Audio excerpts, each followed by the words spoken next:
Next up, we have Killi Resources.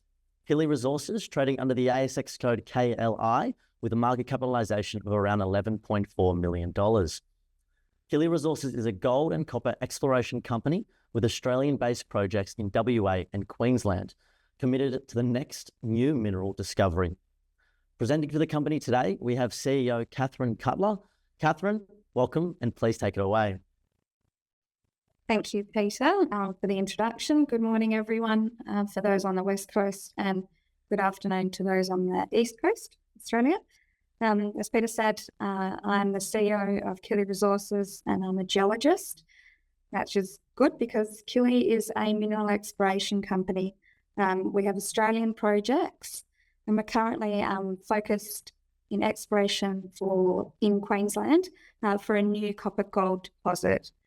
Recently, we've seen our share price increase rapidly and our market cap double on the back of some really high-grade gold rock chip samples, which is really exciting for the company, and it's out at our Mount Rawdon West project in Queensland. Next slide, please, Abby. So standard disclaimer, onto the next slide. So our corporate structure, we've got a market cap around 11 million, 10 cents currently this morning per share. We've got 120 million shares currently on issue. Our number one shareholder is Gold Fields with 10% of the company. They're a tier one gold company in the resources industry. We have 4 projects in our portfolio, and they're all focused around gold and copper.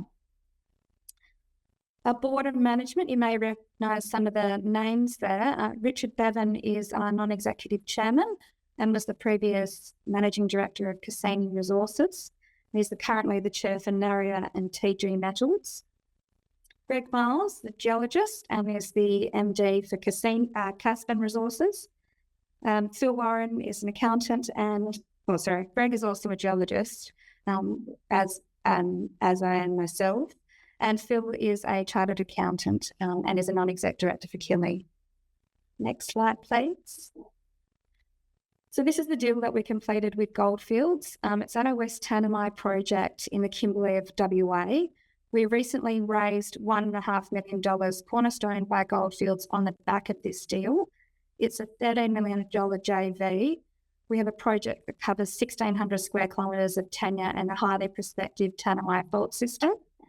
And the deal's in 2 stages. So Gold Fields can earn a 60% interest by spending $5 million on the project as a first option on exploration. The second option to earn an additional 25% and a maximum 85% of the total interest in the project by spending an additional $8 million. So this deal and the raising of this money meant that we're then able to free up our time and exploration focus to move over to Queensland, which is what I'm mainly going to talk about today and the recent results that we've put out. So next slide, please, Abby. This is the Mount Rawdon West project in Queensland. It's prospective for copper and gold. Don't let the elevation here, this picture is the typical topography of the region. Don't let the elevation fool you. That peak in the back there is nearly 400 metres above the general topography. And the majority of this project is covered by land that's used for the grazing of cattle. Next slide, please, Abby. So Queensland, highly prospective for gold and copper mineralisation. I like to break it into 3 main areas. On the western side of Queensland, you've got the Mount Isa, Cloncurry area. On the coast, if you move to the coast, then you've got inland from Townsville, the Ravenswood and Charters Towers region, also prospective for gold and copper. And then running down the east coast of Queensland, you've got intrusive belt, the New England origin, highly prospective for gold and copper. Our project, Mount Rawdon West, is triangulated between the Mount Morgan's gold copper deposit, Krakow and Gympie. Now those deposits are porphyry and epithermals. They're multi-million ounce gold projects, and we cover an area of 300 square k's of prospective ground.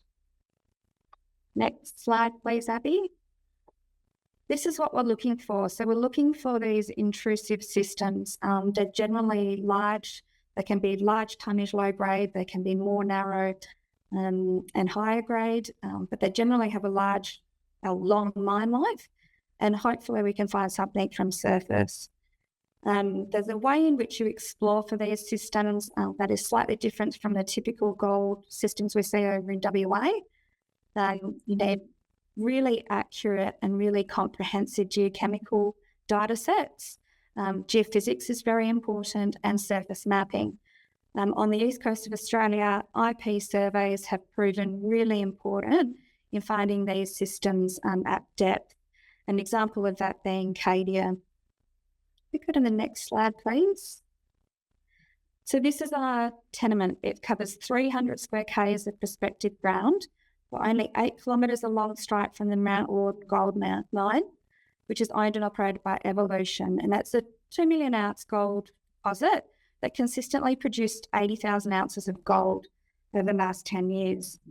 That's only 8 k's from our tenement boundary. On the western side, you've got Nico's Reward, which is on a exploration project, a gold and copper exploration project, owned and operated by Solgold.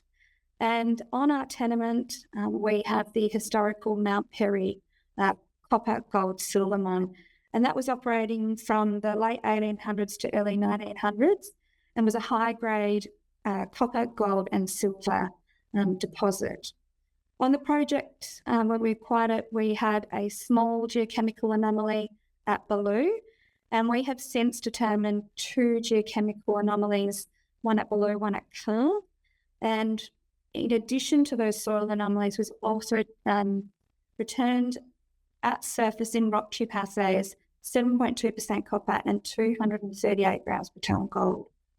Of significant importance for this exploration project is that there's not one single drill hole on the tenement to date.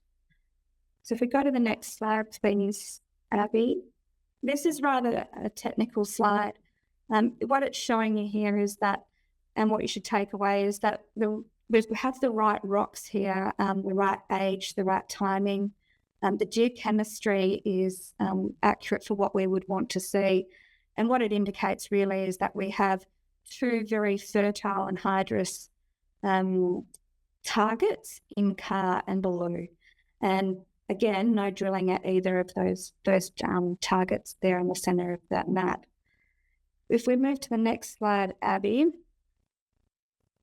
seems to be missing an image. There it is. So 1 month ago today, we saw a really large spike in our share price, and that was on the back of these results here on this 1.8 kilometre trend at our Car target. So we determined a soil anomaly, and then we went about collecting rock chip samples along this trend.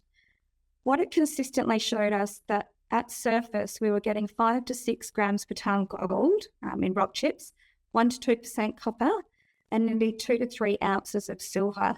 So that's really a strong indication that we're in the right area for a new mineral system.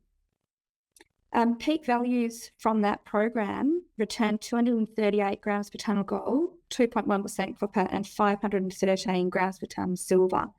That also came with all the correct pathfinder elements as well, in the form of tungsten, bismuth, and mercury, to indicate that we potentially have an epithermal style system here at KLI.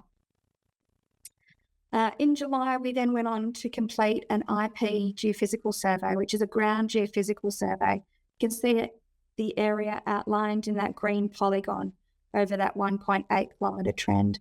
So we completed 5 lines across the target to tell us what's beneath that trend of interest, and hopefully show us some targets or some areas that may represent sulfide units that we can target in our upcoming drill campaign. You can go to the next slide. So this is what the results were that we released on Monday. So in addition to our 1.8 kilometre trend where we're seeing gold, silver and copper at surface consistently, underneath that, this is a long section along that trend. Beneath the old Wombar copper mines, where we have the mineralisation at surface, we've got a really nice looking chargeable result.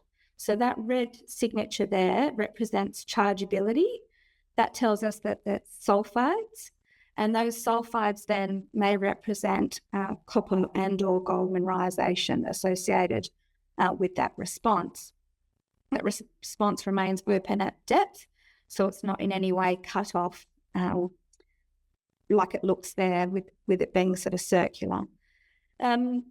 And along that trend, we've got two more targets as well in the centre there, associated with the 12 grams per tonne gold rock chip sample, as well as with the really high grade results of the nearly 8 ounce gold rock chip at surface. So that's really exciting, extremely encouraging for us. That shows that there's clearly a spatial association between what we're seeing at surface and a response at depth underneath that.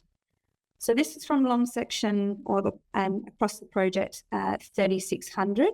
If we stepped north, that's the next slide, Abby.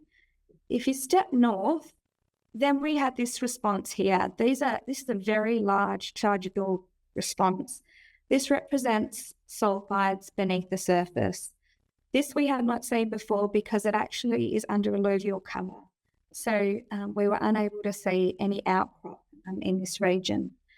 But what it looks like is from the previous slide where it has the long section, it looks like the two chargeable responses are plunging northeast under cover, and they give us these two additional drill targets to test. If we go to the next slide, you can see that in 3D, you can see a bit clearer the responses on the sections and the spatial relationship of that plunging unit undercover to the northeast. The chargeable responses give us drill targets, as well as there was a high resistive response as well during this survey. The resistivity is also important. That gives us structural targets to target some of the epithermal style gold mineralisation in the system as well. So from the survey so far, we now have pretty strong indication on the surface for gold, copper, silver mineralisation, as well as now beneath that in the geophysics, we have clear drill targets to follow in the upcoming drill plan. We go to the next slide,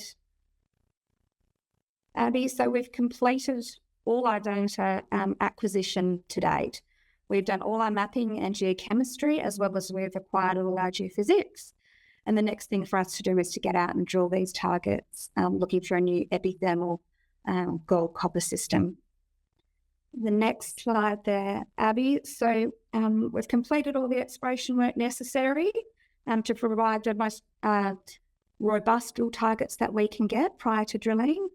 We have the cash in the bank. We've got $2 million cash in the bank currently in order to complete that maiden drill campaign, as well as the first holes ever into this target, which is really very exciting for us. The drill campaign's planned to commence in the next few weeks, and then we will just be reporting on the results to the market in the coming months. So really exciting time for us, and we can't wait to get that information back into the market when we've received it. Kathryn, thank you so much for presenting. Well, thanks for having me, Peter. No worries. This week you've been busy, obviously announcing the gold copper drill targets at your Mount Rawdon West project. Can you just talk about the surface copper gold mineralisation and what this means for the project? Well, so the surface results, I guess what's really important is, number one, there's a really consistent trend, which is quite large. 1.8 kilometres long is not a small system. In addition to that, the grade that we're seeing, so that 238 gram per tonne gold rock chip was taken from a gotham at surface and veins at surface. So that's really important. What that's potentially representing is a system at surface, which is highly unusual for these styles of mineral systems. Generally, you have to drill a hole in order to receive those sorts of grades. So potentially we could have a mineral system very close to surface. So we're really encouraged by these results, and we're looking forward to getting out in the ground and putting the first holes in. Can you talk about your current exploration plan in a bit more detail? So the drill campaign will be a diamond campaign. It'll be 1,000 metres of diamond drilling. There'll be 5 drill holes currently planned. they will intersect not only the chargeable anomalies received from the IP survey, but also the resistive targets will also be targeted during the campaign, and some of the main structures as well. So 5 holes currently planned for 1,000 metres, and it should take us around about 40 days to drill. Okay, perfect. Given your recent quarterly results, I just want to ask a question about the balance sheet. What is the company's financial position to continue operations? Yep, so we have 2 million in the bank. The 1,000 metres should should cost us around about $500,000 to complete the dual campaign. And lastly, Kathryn, what do the next 12 months look like for Killi? We'll be focused wholly on Mount Rawdon West, or in Queensland, and our Mount Rawdon West and our Ravenswood North projects. That's where we'll be. Possibly we could get out on our Pilbara project next year, but for the meantime, we'll be focusing in Queensland dominantly on the Mount Rawdon West copper gold project. Kathryn, that's all we have time for. Thank you so much for presenting and have a great weekend. Thank you, Peter.